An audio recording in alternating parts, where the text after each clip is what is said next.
오늘은 요한복음 17장 20절에서 23절 말씀 가지고 하나 되어라는 제목으로 함께 말씀의 인사를 나누고자 합니다. 우리가 새길 말씀은 특별히 23절 말씀입니다. 곧 내가 그들 안에 있고 아버지께서 내 안에 계시어 그들로 온전함을 이루어 하나가 되게 하려 함은 아버지께서 나를 보내신 것과 또 나를 사랑하심 같이 그들도 사랑하신 것을 세상으로 알게 하려 함이로소이다. 이 말씀을 새기면서 우리의 말씀 하나 되어라는 주제를 가지고 함께 말씀의 인사를 나누고자 합니다. 저희 지난 목요일은 잘 쉬셨죠? 그리스도 승천주일, 예수께서 승천하심을 기억하고 또 기리는 날입니다.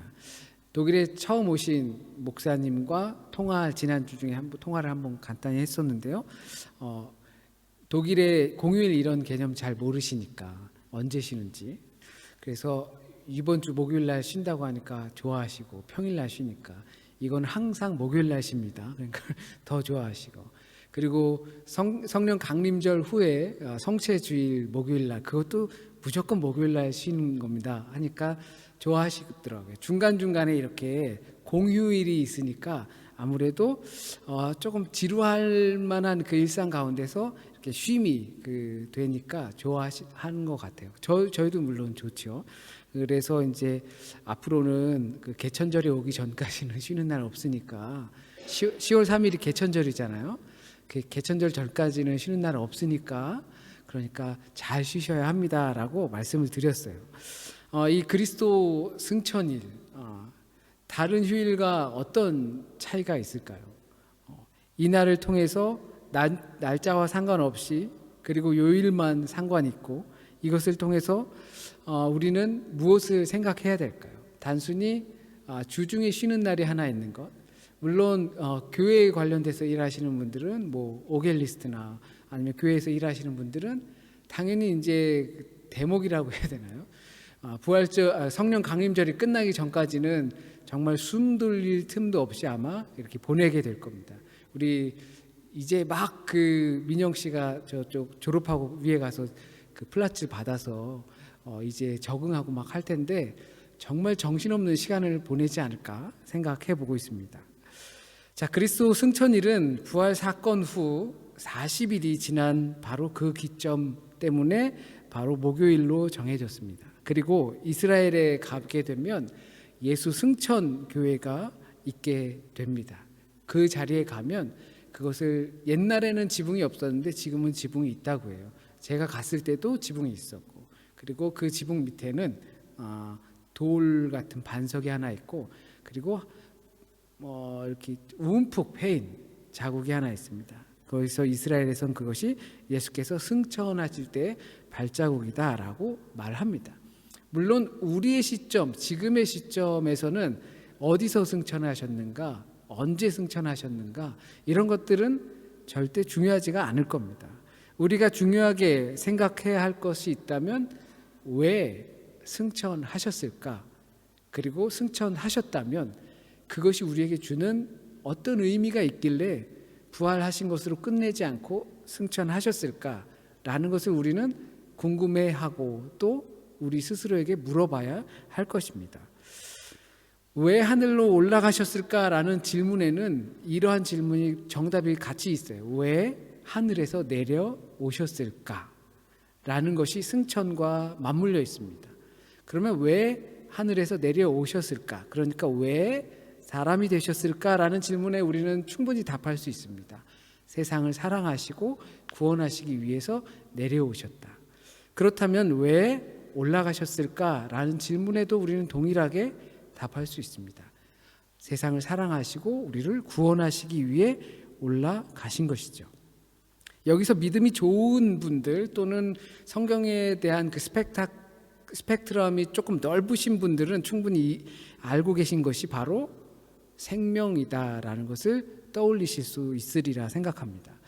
우리가 믿는 주 예수 그리스도는 살아계십니다 라는 신앙 고백을 우리가 하죠. 주님은 살아계십니다 라는 신앙 고백을 하는데, 이 신앙 고백은 단순히 죽음을 이기시고 부활하신 그 부활체로 살아가셨기 때문에 주님은 살아계시다라는 것이 아니라 승천까지가 속해져 있습니다.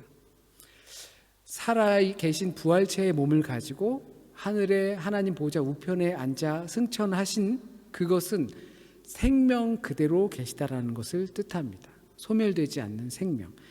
단순히 승천하신 것으로만 생각하면 엘리야가 승천했죠. 그는 부활체로 승천한 것이 아니라 그냥 자기의 육체를 가지고 승천하게 된 겁니다. 다른 종교에서도 하늘로 올라가는 그러한 교주 또는 신격화된 사람, 그런 사람들이 있습니다. 그들과 차이가 무엇인가 했을 때 예수 그리스도는 죽음을 이기시고 그 육체가 우리의 육체가 아닌 부활체를 가지시고 승천하여 하나님 우편에 앉아 계시다라는 것은 그 모습을 그대로 우리에게 보여주시고 그 생명, 예수 그리스도가 얻으신 생명, 영원한 생명이 우리에게도 주어질 것이다라는 것을 보여주시는 것이기 때문에 그렇습니다.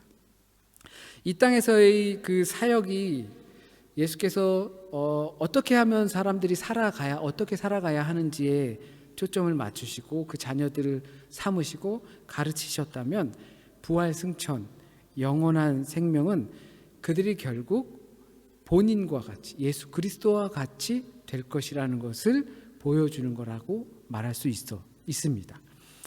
자, 그렇다면 그 결국을 알고 있는 하나님의 자녀들은 무엇을 어떻게 해야 할까요? 하나님의 자녀들, 예수 그리스도의 부활을 믿고 승천함을 믿고 그 영원한 생명을 믿는 사람들은 하나님의 능력을 따라서 부활하고 또한 그 부활체의 몸으로 영원한 생명 안에 거할 텐데, 그것을 믿고 있는 우리들은 그러면 어떻게 해야 할까? 주님의 승천을 기록하고 있는 누가는 그것을 이제 하나님 나라라고 보고 있습니다. 완성되어질 하나님 나라죠. 그 완성되어질 하나님의 나라는 주님의 명령으로 나타납니다. 땅끝까지 증인이 되어라. 보통 주님의 승천일 때는 누가복음의 마지막 장 또는 사도행전의 첫 장, 이것이 누가가 기록한 것이기 때문에 독특한 장이죠. 주님의 승천 장면을 기록하고 있는 장입니다. 그 누가가 기록한 그 초점에서는 예수 그리스도는 하나님의 나라를 위해서 있습니다.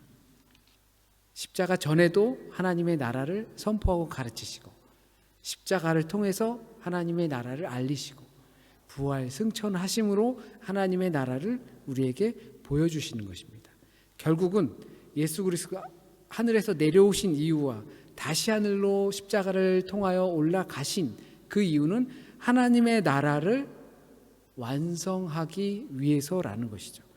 그러므로 그 사실을 알고 있는 우리 자녀들은 하나님의 나라를 위해서 살아야 하는 겁니다. 하나님께서 우리를 완전히 통치할 수 있게끔, 하나님의 말씀이 내 가치관이 될 수 있게끔 살아가는 거죠. 이렇게 예수께서 그의 사역을 완성하는 과정에 하나님의 나라가 집중이 되어 있습니다. 바로 이 땅에 세워질 하나님의 나라와 다시 오실 하나님의 나라입니다. 그래서 제자들이 예수께 묻습니다. 이스라엘 나라가 회복될 때가 주님 바로 지금입니까? 제자들에게 이 하나님의 나라의 회복은 자신들의 민족의 나라와 같은 것이었습니다. 만약에 우리가 그 3.1 운동 하기 전이나 요쯤에 그 나라의 독립을 위해서 일하던 그 독립운동자들이 주님과 함께 있는 그런 제자였다라고 생각하면 당연히 하나님의 나라는 우리 대한민국의 독립, 그것이 아니겠는가 생각할 것입니다. 이스라엘의 이 제자들도 하나님의 나라, 바로 지금 이 이스라엘의 나라가 회복되는 것 아닙니까? 라고 물을 수밖에 없는 것이죠. 그러나 예수께서는 말씀하신 하나님의 나라는 예수 그리스도의 생명, 그가 보여주신 그 생명이 이 땅 가운데 풍성해지는 그런 하나님의 나라입니다. 예수께서는 다시 사시고 지상에 머무르시면서 복음서에서 사역하셨던 것처럼 그와 같은 사역을 하시지 않고 마치 바울의 증언처럼 여러 사람들에게 내가 다시 살아났다라고 보여주셨습니다. 그것은 죽음 이전의 삶과 이제 부활 이전의 삶을 연결 짓는 것입니다. 부활 승천으로 진정한 하나님 나라를 보여주시는 겁니다. 제자들은 부활을 직접 경험했지만 그것을 경험한 제자들은 어리둥절했을지도 모릅니다. 야, 이게 도대체 뭐지? 이 이스라엘 나라의 회복도 아닌 것 같고 그들의 가치관, 그들의 세계관에선 그들이 가지고 있는 생명은 제한적인 생명밖에 없는데 도대체 이게 뭐지? 라고 했을 겁니다. 어쩌면 예수 그리스도의 생명으로 풍성해질 하나님의 나라, 이게 도대체 뭐지? 라고 했을 겁니다. 우리도 생각해 보길 바랍니다. 예수 그리스도의 생명으로 풍성해지는 하나님의 나라, 나는 예수 그리스도의 생명으로 풍성해지고 있는가? 우리의 가정, 우리의 공동체. 그렇다면 그건 정확하게 뭐지? 짐작할 수 있는 건 뭐지? 라는 것을 생각해 봤으면 좋겠습니다. 그 생각의 일환으로 오늘 본문 말씀을 한번 본문으로 택했습니다. 옛날에 독일에서 알고 지내던 분 중에 한 분이 성함이 김하나였습니다.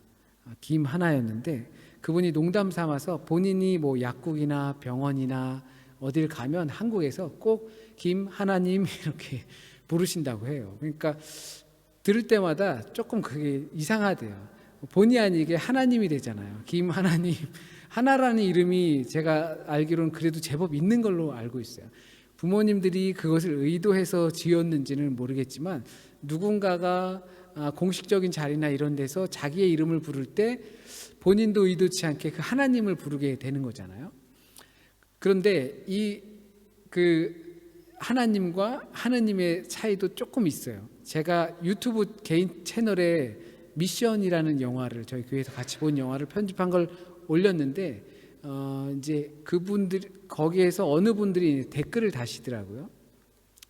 거기에 나온 분들이 카톨릭이고 예수회고 그리고 카톨릭 사제니까 하나님이라고 하면 안 되고 하느님이라고 해야 되는 거 아니냐. 그 살펴봤더니 번역이 하나님으로 되어 있었어요. 그 생각하기는 이 번역하신 분이 개신교 분이신가 보다라고 생각을 했죠. 그런데 그 댓글에 또 하느님이라고 해야 되는 게 맞는 거 아니냐 하니까 그 댓글에 또 이제 뭐 이렇고 저렇고 막 이렇게 말들이 많아요. 왜냐하면 우리나라 사람들은 되게 그 부분에 민감한 것 같아요. 왜냐하면 카톨릭에서는 하느님이라고 부르고 그리고 개신교에서는 또 하나님이라고 부르고 또 동학이라고 있는 서학이 오기 전에 동학에서는 한울림이라고 불렀거든요. 또 카톨릭에서 순수 우리말로 하면 천주님이라고 또 하잖아요. 이 천주는 또 중국의 그 상제의 그 개념에서 또 온 거거든요. 이러다 보니까 아주 예민해요. 그 호칭에 대해서. 그런데 그거를 그대로 이쪽으로 옮겨오면 그런 거 없잖아요. 그렇죠? 다 그냥 딱 하나님이든 하느님이든 뭐라고 할 수 있는 그런 것들이 있는데 개신교에서는 그것을 특별히 하나님으로 고집하는 것은 이유가 있을 거예요. 여러 가지 이유들 중에 하나가 있다면 하나 또는 유일성. 우리가 믿는 하나님은 여러 것 중에 하나가 아니라 유일하신 하나님. 그래서 우리는 하나님이라고 부른다라고 그런 부분이 분명히 그 호칭에 대한 이유가 있을 겁니다. 그러나 이 주님께서 드리는 오늘 본문의 이 마지막 기도, 대제사장의 기도라고 하는 이 기도에 또 역시 하나됨에 대해서 이야기가 나옵니다.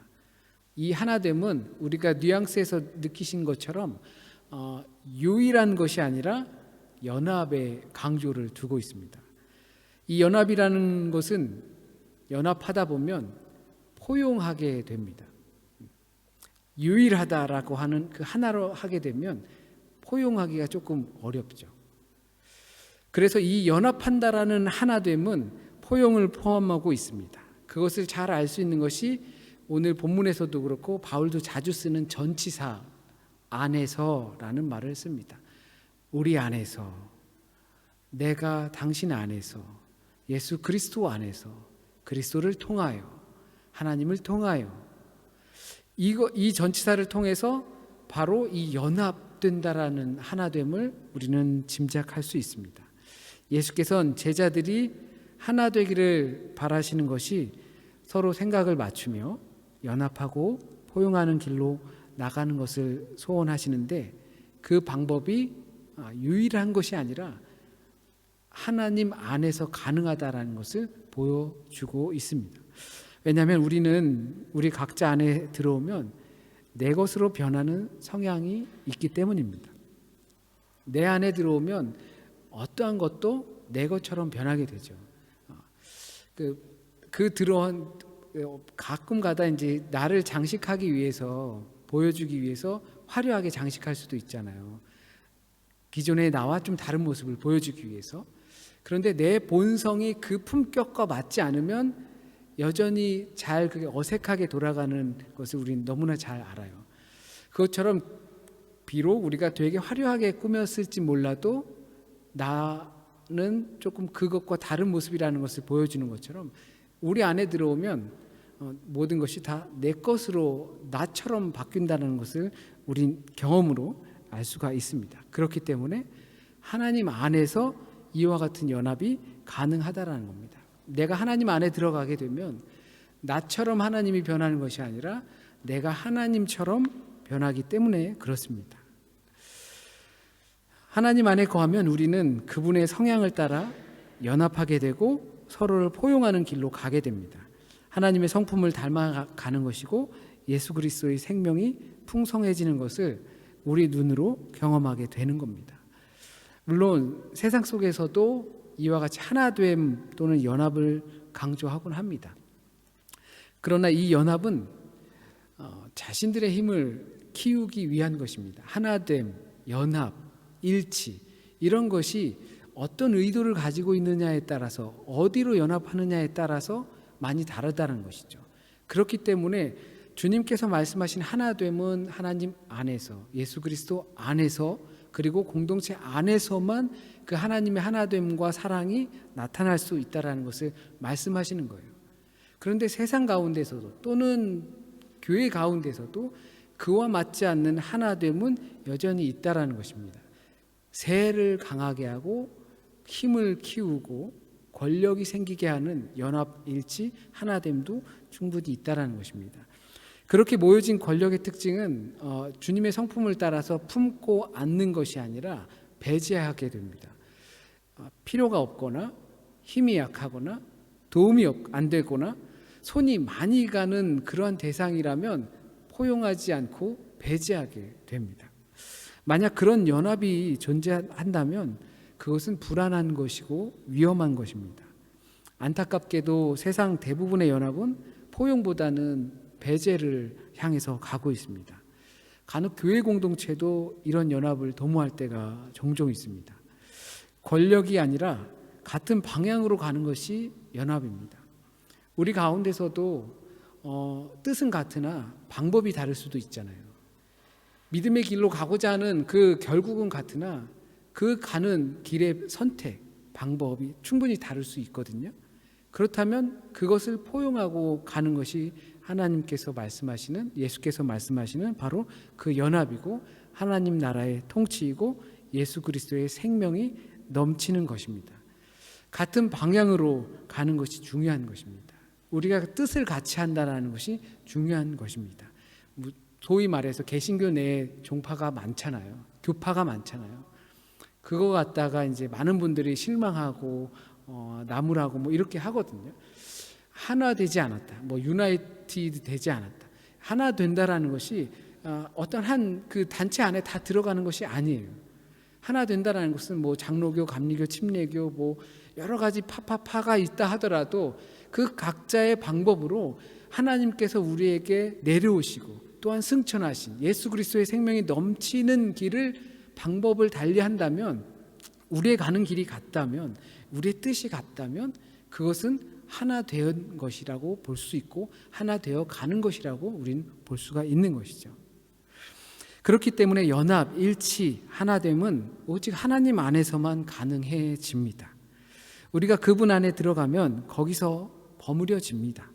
그런데 거기에는 이유가 있습니다. 연합하고 포용하는 폭넓은 세상이 목적이 아니라 제자들의 그런 하나됨을 통해 아버지 하나님을 믿게 하기 위한 것입니다.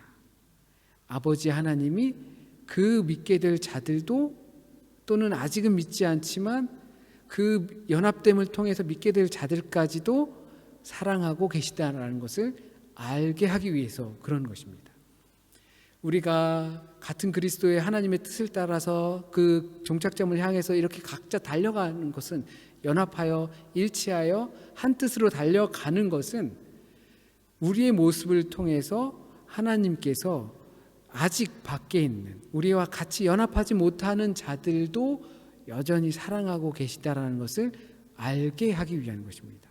그래서 우리는 연합해야 됩니다. 우리가 연합하고 일치하고 그리스도 안에서, 하나님 안에서 그렇게 하는 것이 이 세상에 예수 그리스도의 생명이 넘쳐날 수 있게 하는 길이기 때문입니다.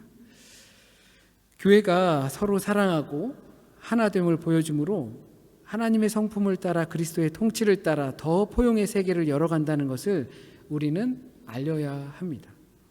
그것이 주님께서 대제사장의 마지막 기도입니다. 하나님의 사랑을 받은 자들이 그 하나 된 제자들이라는 것을 세상이 알길 원하시는 거죠. 이것이 세상 눈치를 봐서 그러는 것이 아니라 세상이 우리를 어떻게 생각하는지 신경 쓰기 때문에 그런 것이 아니라 세상과 교회 또는 세상과 제자가 분명히 차이가 있다는 것을 알려주기 위한 겁니다. 예수 안에 거한다는 것과 그렇지 않은 것, 온전함과 불안한 것, 그것을 알기 위함입니다. 물론 어려운 믿음의 길입니다. 그런데 주님께서 이와 같이 기도하셨다라는데 우리는 초점을 맞췄으면 좋겠습니다. 주님께서 이와 같이 마지막 기도를 드리셨다는 겁니다. 마지막까지 우리가 하나님 안에서 연합되어 서로를 포용하기를 바라면서 기도하셨습니다. 그 모습의 그림자라도 나의 이 눈으로 보며 살아가야 하지 않을까 생각해 봅니다. 어쩌면 예수께서 마지막까지 이와 같이 제자들을 위해서 하나님의 사랑 안에서 그 밖에 있는 사람들도 그 사랑 받아야 한다는 것을 알기 위해 연합되길 바라는 마음으로 하나님께 간절히 기도한 이유는 공동체가, 제자들이, 교회들이 그 마음을 다 알지 못하고 연합하지 못하기 때문에 어쩌면 염려되는 마음으로 기도하셨을지도 모릅니다. 마치 세상에서 교회들을 지탄할 때 사용하는 그러한 말처럼 말입니다. 그러나 우리가 살아가는 그 공동체가 그와 같은 공동체가 된다면, 하늘나라, 하나님 나라의 그림자가 되어서 살아간다면 그 안에 생명이, 포용이, 사랑이 넘치는구나, 세상이 그것을 보고 깨닫고 나도 그 하늘나라의 시민권자로 살아가고 싶다라는 마음이 들게 우리는 살아야 하는 것이죠. 물론 어렵지만 그렇게 하는 것이죠. 또 한편으론 생각해 보길, 우리가 그 하나님 나라의 그림자를 이 땅에서 살아가면서 그렇게 꾸리면서 살아간다면 누가 먼저 가실지 모르지만 우리가 하나님 나라에 갔을 때 적응이 좀 쉽지 않을까요? 독일 적응하는 거 어느 정도 됐죠? 독일식으로 한국에서 살았다가 독일 오면 조금은 낯설 수 있겠지만 쉽게 적응이 되잖아요. 시차도 그렇고 뭐 사람들도 그렇고 뭐 그런 것처럼 우리가 하나님 나라의 그림자로서, 하늘나라의 시민권자로서 이 땅에서 어렵지만 그렇게 살아간다면 우리가 주님 뵐 때, 하늘나라 갈 때에도 부활의 몸으로 올라가신 그 자리에 우리도 같이 앞에 대면할 때 조금 우스운 이야기일지 모르지만 조금 더 적응하기 쉽지 않을까 생각해 봅니다. 그렇다면 우리가 이 땅에서 그 하나님의 사랑 안에서 연합하며 서로 사랑하라라고 말씀하신 그 말씀을 따라서 우리가 일치된 삶, 포용하면서 살아가는 삶, 그래서 예수 그리스도의 생명이 내 안에만 갇힌 것이 아니라 막 넘쳐날 수 있게 하면서 살아간다면 우리의 삶이 그 하나님의 나라를 완성해가는 귀한 퍼즐로 이루어지지 않을까 생각해보고 또 권면하고, 또 그렇게 살고자 하는 마음과 다짐 가운데에서 주님께서 인도해 주시길 간절히 소원합니다. 기도드리겠습니다. 주님 감사합니다. 이 땅에 내려오시고 육체를 입으시고 또 하나님의 나라를 보여주시고 가르치시고 또 십자가를 통하여 각자 자기의 십자가를 지라고 하시고 또한 부활 승천하시어 하나님의 나라 완성과 그 하나님의 나라의 길 위에 서 있는 자들의 삶의 결국이 어떻게 되는지 우리에게 보여주신 주님 감사합니다. 우리가 이 땅에 살아가면서 믿음을 지키고 주님의 명령을 따라 가르침을 따라 연합하며 일치하며 포용하며 그 사랑이 내 안에만 있는 것이 아니라 넘쳐날 수 있게 살아가는 것이 결코 녹록지 않음을 우리는 지금까지 경험해 왔습니다. 주님, 그러나 하늘나라의 그림자의 삶을 그래도 살길 원합니다. 주님께서 나만 사랑한 것이 아니라 내 밖에 있는 것들까지도 사랑하셨음을 나만 아는 것이 아니라 내 밖에 있는 사람도 알게 나를 통하여서 하나님의 나라를 완성하시고 예수 그리스도의 생명이 넘쳐날 수 있게 되기를 진심으로 소원하고 또 소원합니다. 한 주간의 삶도 주님께 맡깁니다. 주님께서 인도해 주실 것을 믿습니다. 우리 곁에서 말씀하시고 또한 곁에 있는 사람들을 통하여 말씀하시고 또한 깨닫게 하시어 주님께서 내 곁에 계시며 또한 그 주님은 나를 통하여서 역사하길 원하시고 교제하길 원하시고 관계 맺길 원하시며 그 관계를 통하여서 나의 변화는 물론이고 우리의 가정의 변화와 우리 교회의 변화와 우리 사회의 변화를 일궈내시길 간절히 소원하고 계신 그 하나님의 음성을 그리고 하나님의 뜻을 우리가 알아가는 한 주간이 될 수 있도록 하나님 인도하여 주세요. 그 가운데 하나님 주님의 뜻을 따라 승리하길 간절히 소원하며 건강에 문제가 있거나 또한 많은 일들이 산적해 있고 또한 고민되고 있는 그러한 일들이 주님 안에서 명쾌해지고 간단해질 수 있길 간절히 소원하며 모든 말씀 우리 주님 예수 그리스도의 이름으로 기도드립니다. 아멘.